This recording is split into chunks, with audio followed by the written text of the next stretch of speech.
Hey, this is a pretty late night video. Decided to throw something up before I went to bed. It's kind of tad bit sleepy. um,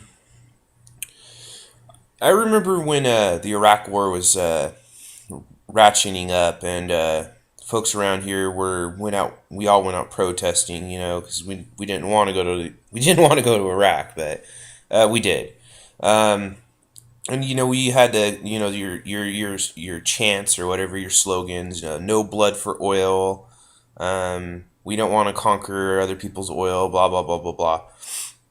Um, and in retrospect, that's a really naive. That was a naive view of what was going on. Because that implies that America, the United States government, our military, and well, just basically our democratic system was in control at all of any of it. So the conquest, or well, we left Iraq, but assuming we conquered Iraq and controlled it, um, you would think that oil would be coming to America, but it's not. The oil is actually going to China. I got a link down below to talk about that. And all of the instability in the Middle East, none of it benefits America or the American citizens or the American empire, I guess you can say. It doesn't benefit the American empire. Um, but it does benefit. It does benefit multinational corporations, um, particularly oil companies. So you have to look at it from a point of view of oil as a commodity, not as a physical thing that you hold, but it's a commodity. So knocking oil out of production is better for an oil company than making more oil or pulling more oil out of the ground. Because the more oil you have, it affects supply and demand. The laws of supply and demand would mean more oil means cheaper oil, which means prices go down, less profits for the oil companies.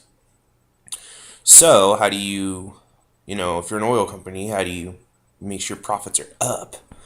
Well, it's simple. Wherever there's oil, make sure there's instability. It's that simple. It allows fluctuations in the market. It allows speculation, and it allows basically general craziness to happen, which increases the the value of the commodity. Like oils, just like gold, just all these are commodities, um, and these are manipulations of the commodity market. Um, so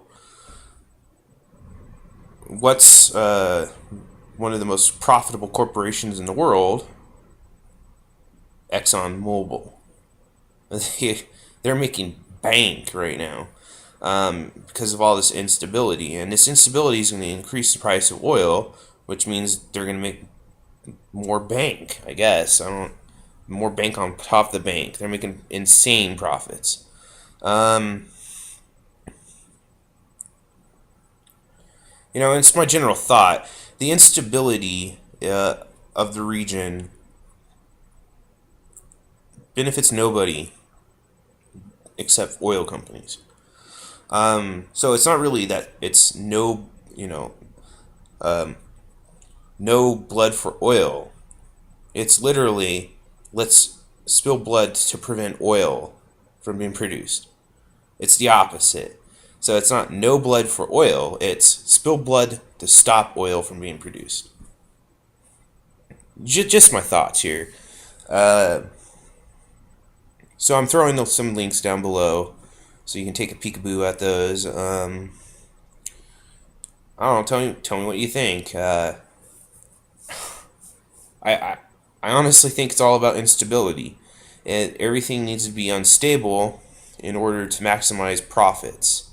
If things are stable, then production will increase. Production increases, profits profits go down, but the commodity itself, the price of the commodity goes down. So oil would be wicked cheap. It'd be back like when I was in high school. I'm 30, so it wasn't that long ago. It was like $1 a gallon. Wages haven't gone up, by the way. They're the same, exactly the same. Right now, it's like $4 a gallon. So yeah, that's kind of a steep increase. Um, and oil companies are making bank. So yeah, just my thoughts on that. Cheerio.